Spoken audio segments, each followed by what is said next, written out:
caro senador Antônio Carlos Valadares, ouvintes da Rádio Senado, que acompanham esta sessão, pouco mais de 48 horas, daquilo que nenhum analista político dias vislumbrar como resultado das urnas e qual o comportamento, o ânimo e a disposição do eleitorado brasileiro de mudar e renovar.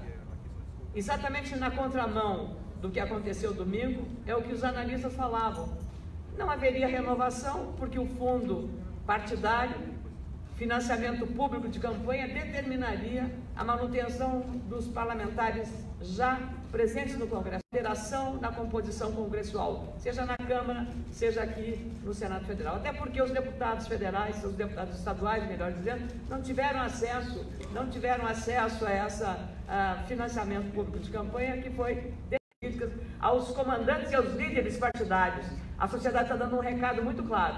Ela não quer saber mais de corrupção, ela não quer saber mais de insegurança, as pessoas não podem sair de casa porque corre o risco de ser assaltada, de sofrer um homicídio, e toda essa celeuma. E ainda, dentro desse processo, ao longo desses últimos 4 anos, a Operação Lava Jato como caldo de cultura para levar ao povo brasileiro a confiança de que é um divisor de águas no combate à corrupção e à impunidade. O discurso dos candidatos que vieram para esta casa e para a Câmara foi moldado precisamente porque souberam interpretar o sentimento do eleitorado brasileiro e da sociedade brasileira órfã daquele que atendesse a esse clamor, com mais segurança pública, com menos corrupção e com uma atenção maior às questões fundamentais, a geração de emprego, a educação e a saúde, que continua na UTI em nosso país. Também foi derrubado por terra. Penso que há um questionamento agora da força que os institutos de pesquisa caíram equivocadamente e não há como explicar, nem os técnicos, nem os matemáticos, nem os estatísticos conseguem explicar, senador Valadares, como é que as pesquisas até a véspera da eleição davam candidatos em primeiro lugar no Senado, por exemplo, o caso Dilma Rousseff em Minas Gerais, ou o caso Roberto Requião no Paraná, e não chegam ao Senado Federal. Magno Malta, no Espírito Santo, uma pessoa ligada ao candidato Bolsonaro. Essas coisas surpreendentes devem servir de uma grande lição às lideranças políticas. Então é preciso entender este sentimento da população. Mais ainda, um sentimento que foi ativado por um protagonismo extraordinário das redes sociais. As redes sociais tiveram o papel do financiamento público de campanha, porque na rede social é gratuito, um ativismo extraordinário dos candidatos que souberam usar esta ferramenta para o bem. Alguns usaram para o mal. E aí vem um detalhe. Então, eu que sou uma ativista das redes sociais orgânicas, só para ter uma ideia da força e da reação da rede social, bastou ontem eu ter afirmado que no meu estado do Rio Grande do Sul, o gaúcho não aceita neutralidade. Os gaúchos não aceitam neutralidade. E numa hora de decisão para o país, os gaúchos querem lado. E eu não tinha outra alternativa, fiz conscientemente, porque não poderia de maneira alguma, ficar do lado de quem destruiu o país em 12 anos de governo e retornar esse mesmo projeto de poder, não um projeto de país, voltar colocando em risco a Lava Jato, colocando em risco aqueles valores e aqueles princípios que a sociedade tanto cultivou para chegar nessa eleição e dar o recado para as lideranças da esquerda brasileira, que não souberam explorar ou que fizeram isso de maneira desonesta, em certa medida, porque prometiam uma coisa e não ofereceram aquilo que prometiam em relação à ética na prática política. Por isso, há um ex-presidente lamentavelmente preso em Curitiba. Então, isso é o preço que estamos agora pagando, mas dado não por uma condução de projeto político nascido nesta casa, mas nascido nas urnas de maneira mais democrática possível, que foi o anseio da população trazer para o conhecimento do mundo qual é o que o brasileiro quer, o que as brasileiras querem. E esse recado vai na direção de que, na República recente do nosso país, pós-88, a Constituição de 88, 30 anos comemorados recentemente, o que mostrou? talvez pela primeira vez, uma clara definição ideológica do eleitorado, em contrapartida às questões fisiológicas, aquela que troca o voto por um interesse qualquer e que desmascarou, destruiu, implodiu esse sistema de toma lá da cá, também na relação entre o eleitor e o agente público, candidato a deputado estadual, federal, senador ou governador. Então, esses recados todos vieram para reafirmar a relevância das redes sociais. E aí, um outro fenômeno. A rede social, como todo mecanismo novo de comunicação, ela serve para o bem e para o mal. Que o digam as campanhas de vacinação que o Ministério da Saúde enfrenta, de pessoas que fazem uma condução equivocada sobre esse processo. E o Ministério teve que montar uma estrutura para evitar o impacto da fake news, para não prejudicar a vacinação, que é uma questão de saúde pública. Isso é uma situação extremamente preocupante. Na política, tão preocupante quanto na saúde, é preciso cuidar da saúde da democracia.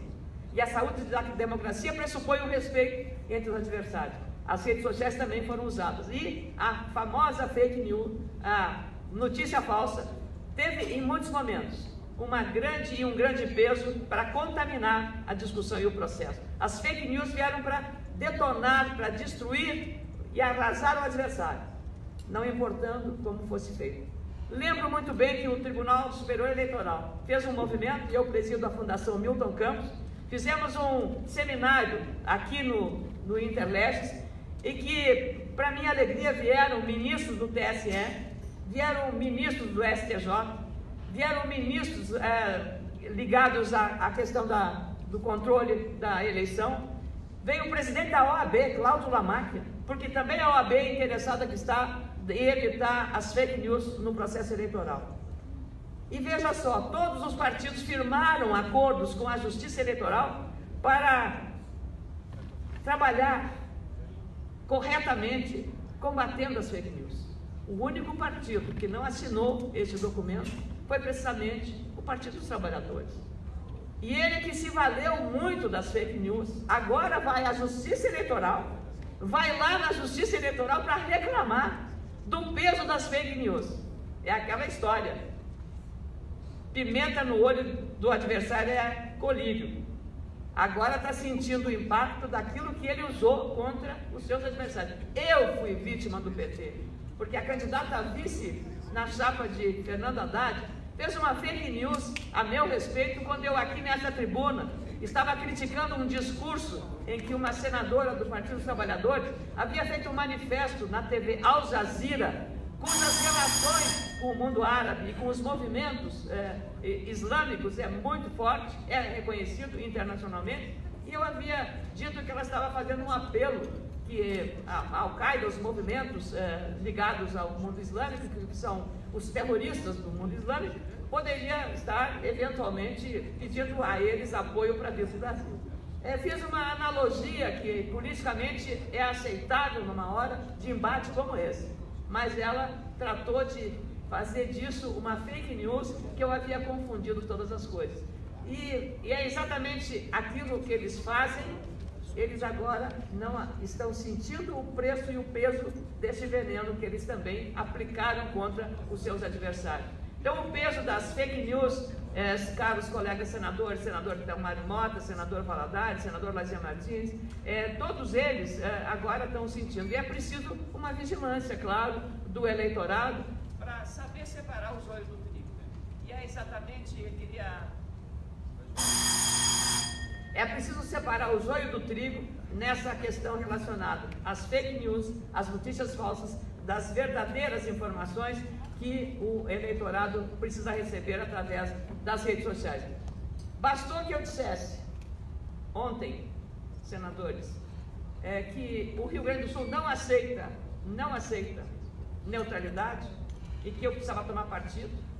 E eu disse, ao assumir essa posição favorável à candidatura do deputado Jair Bolsonaro, nesse segundo turno, por conta desta cultura gaúcha de tomar partido. E eu tomei partido. Não poderia ficar do lado do candidato Fernando Haddad, do PT, porque combati aqui no impeachment, fui uma das vozes mais fortes e vigorosas contra e a favor do impeachment e contra os desmandos que o PT teve. Então não seria de nenhuma forma coerente de minha parte estar do outro lado. E nessas 24 horas, eu tive um aumento nas minhas redes sociais, em Facebook, Instagram e Twitter, extraordinário, porque é exatamente a participação do eleitorado neste processo que nós vamos enfrentar. Então eu quero agradecer aos meus seguidores das redes sociais, agradecer muito neste embate e, sobretudo, aqui tratar de dizer que foi uma honra muito grande o desafio que eu enfrentei, senador Valadares, e pediria, por gentileza de Vossa Excelência, um minutinho a mais aqui, não é uma sessão de deliberativa, um tempo a mais para apenas concluir o meu raciocínio, senador Valadares. É de dizer que eu tive uma honra extraordinária de compartilhar com o Geraldo Alckmin, meu governador de São Paulo, de uma campanha de honestidade, de integridade, de ética, e da equipe que com ele trabalha e acompanha há tanto tempo, como governou São Paulo, é de dizer que eu aprendi muito, e tenho reafirmado, aprendi mais em 8 anos no Senado Federal do que em 40 anos como jornalista. E em 2 meses e meio de campanha eleitoral, aprendi mais sobre a natureza humana do que em toda a minha vida. E esse ensinamento eu levo. E quero agradecer a equipe do governador Geraldo Alckmin, toda a assessoria, do mais alto nível de assessoramento ao mais simples e singelo servidor lá de todo o segmento. Pessoas com integridade elogiável, preparo acadêmico, preparo técnico, competentes, mas sobretudo uma ética no relacionamento e um respeito às diferenças, um respeito às diferenças ideológicas, um respeito às diferenças raciais, às diferenças de gênero, todas as diferenças, inclusive partidárias. Então foi uma honra ter participado junto com o Geraldo Alckmin, a honra de ter o senador Fernando Bezerra combatido o bom combate. E entrei no Senado como ficha limpa, saio como ficha limpa e também como Geraldo Alckmin. Não só isso, mas nós temos vida mesmo. Então, muito obrigada, caro senador Lazier Martins, pela compreensão do horário, e acho que essa eleição nos traz lições sobre as quais precisamos refletir com muita profundidade, porque se nós ignorarmos e se dermos as costas à sociedade brasileira, nós corremos sérios riscos. Mas, felizmente, o dia 7 de outubro terá marcado na história brasileira do vigor máximo da democracia na sua essência maior e na sua dimensão mais profunda. Muito obrigado, senhor presidente. Cumprimento, senadora.